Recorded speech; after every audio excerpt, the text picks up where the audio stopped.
Hello students, നമുക്ക് English east India കമ്പനിയുടെ ഒരു ചെറിയ അവലോകനം പരിശോധിക്കാം.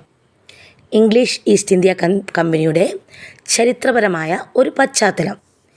ഇംഗ്ലീഷ് ഈസ്റ്റ് ഇന്ത്യ കമ്പനി തുടക്കം കുറിച്ചത് 1600 ബ്രിട്ടീഷ് രാജ്ഞി എലിസബത്ത് ഒന്നാമനാണ്. ഇംഗ്ലീഷ് ഈസ്റ്റ് ഇന്ത്യ കമ്പനിക്ക് തുടക്കം കുറിച്ചത് 1600 ബ്രിട്ടീഷ് രാജ്ഞി എലിസബത്ത് ഒന്നാമനാണ്. രാജ്ഞി നൽകിയ റോയൽ ചാർട്ടർ പ്രകാരം രൂപം കൊണ്ട ഒരു വ്യാപാര കമ്പനിയാണ് ഈസ്റ്റ് ഇന്ത്യ കമ്പനി. രാജ്ഞി നൽകിയ റോയൽ ചാർട്ടർ പ്രകാരം രൂപം കൊണ്ട ഒരു വ്യാപാര കമ്പനിയാണ് ഇംഗ്ലീഷ് ഈസ്റ്റ് ഇന്ത്യ കമ്പനി. കിഴക്കൻ രാജ്യങ്ങളുമായി വ്യാപാരം നടത്തുക എന്നതാണ് കമ്പനിയുടെ പ്രധാന ലക്ഷ്യം. കിഴക്കൻ രാജ്യങ്ങളുമായി വ്യാപാരം നടത്തുക എന്നതാണ് കമ്പനിയുടെ പ്രധാന ലക്ഷ്യം. കമ്പനി ഒരു വ്യാപാര സ്ഥാപനം എന്നതിൽ നിന്ന് ഒരു സൈനിക രാഷ്ട്രീയ ശക്തിയായി വളർന്നു. ഇംഗ്ലീഷ് ഈസ്റ്റ് ഇന്ത്യ കമ്പനി ഒരു വ്യാപാര സ്ഥാപനം എന്നതിൽ നിന്ന് ഒരു സൈനിക രാഷ്ട്രീയ ശക്തിയായി വളർന്നു. ഇതിന് കാരണമായത് പ്ലാസി യുദ്ധവും ബക്സർ യുദ്ധവുമാണ്. 1757 നടന്ന പ്ലാസി യുദ്ധവും ബക്സർ യുദ്ധവുമാണ്. ബക്സർ യുദ്ധം നടന്ന വർഷം 1664, പ്ലാസി യുദ്ധം നടന്ന വർഷം 1757. ഈ 2 വർഷങ്ങളും ഓർത്തു വെക്കേണ്ടതാണ്. ഇംഗ്ലീഷ് ഈസ്റ്റ് ഇന്ത്യ കമ്പനിക്ക് ഒരു രാഷ്ട്രീയ അടിത്തറ നൽകിയ 2 യുദ്ധങ്ങൾ, പ്ലാസി യുദ്ധവും ബക്സർ യുദ്ധവും. പ്ലാസി യുദ്ധം നടന്ന വർഷം 1757, ബക്സർ യുദ്ധം നടന്ന വർഷം 1764. ഈ 2 യുദ്ധങ്ങളിലൂടെ കമ്പനി ഇന്ത്യയിൽ സ്ഥാനം ഉറപ്പിച്ചു.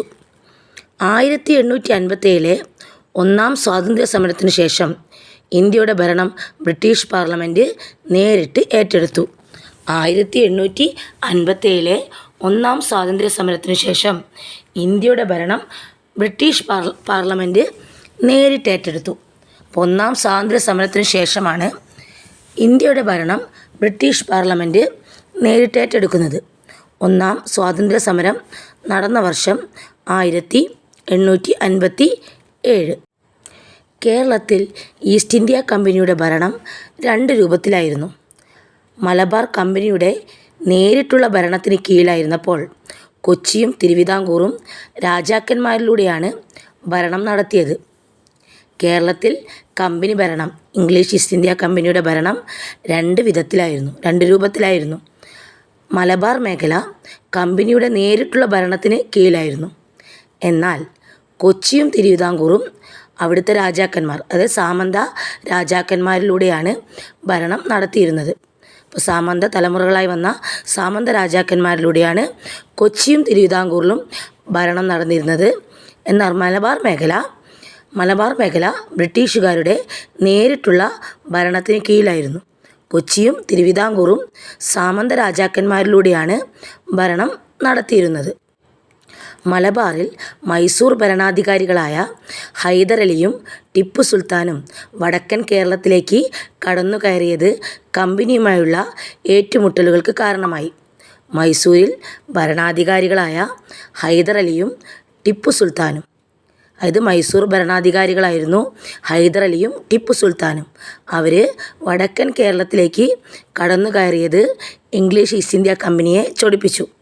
ഇത് കമ്പനിയുമായുള്ള ഏറ്റുമുട്ടലുകൾക്ക് കാരണമായി, അതായത് മൈസൂർ യുദ്ധങ്ങൾക്ക് കാരണമായി.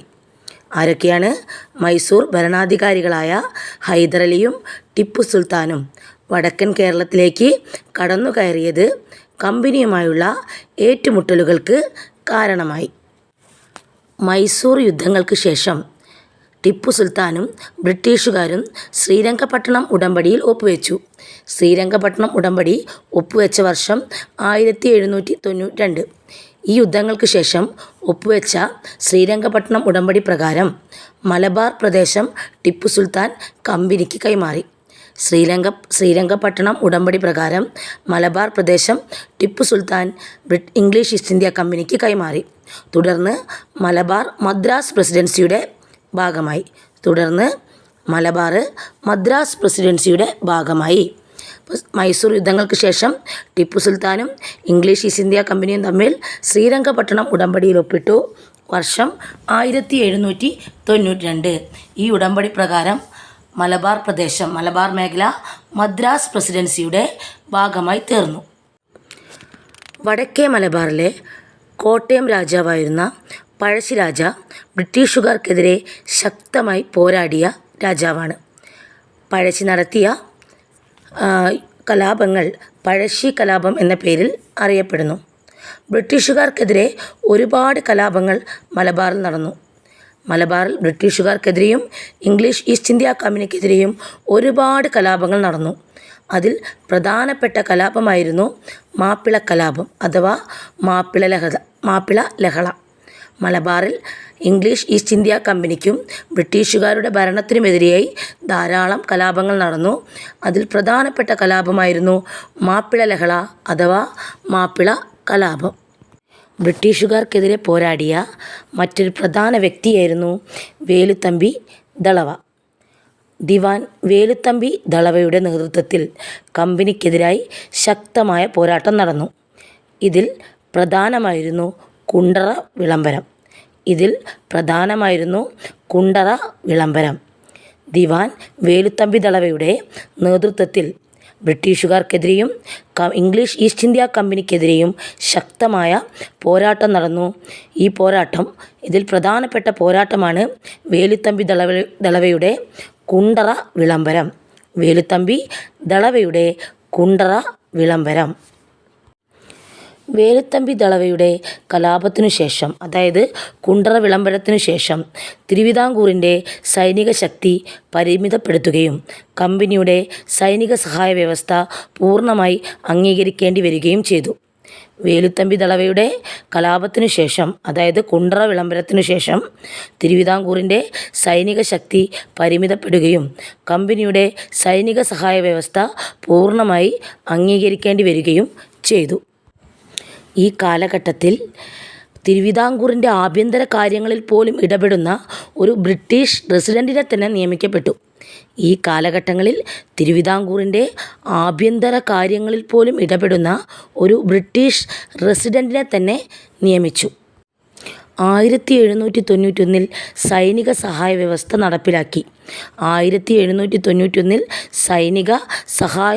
നടപ്പിലാക്കി. കൊച്ചി രാജാവ് കമ്പനിയുടെ സൈനിക സഹായ വ്യവസ്ഥ അംഗീകരിച്ച് അവർക്ക് കപ്പം നൽകി. 1791 കൊച്ചി രാജാവ് കമ്പനിയുടെ സൈനിക സഹായ വ്യവസ്ഥ അംഗീകരിച്ച് അവർക്ക് കപ്പം നൽകി. 1809 കൊച്ചി ദിവാൻ പാലിയത്തച്ഛൻ കമ്പനിക്കെതിരെ പോരാടിയെങ്കിലും പരാജയപ്പെട്ടു.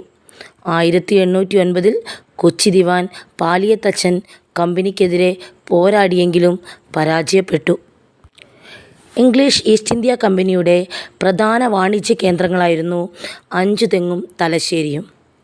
ഇംഗ്ലീഷ് ഈസ്റ്റ് ഇന്ത്യ കമ്പനിയുടെ പ്രധാന വാണിജ്യ കേന്ദ്രങ്ങളായിരുന്നു അഞ്ചുതെങ്ങും തലശ്ശേരിയും. തിരുവനന്തപുരത്തിനടുത്തുള്ള അഞ്ചുതെങ്ങും കണ്ണൂരിലെ തലശ്ശേരിയും.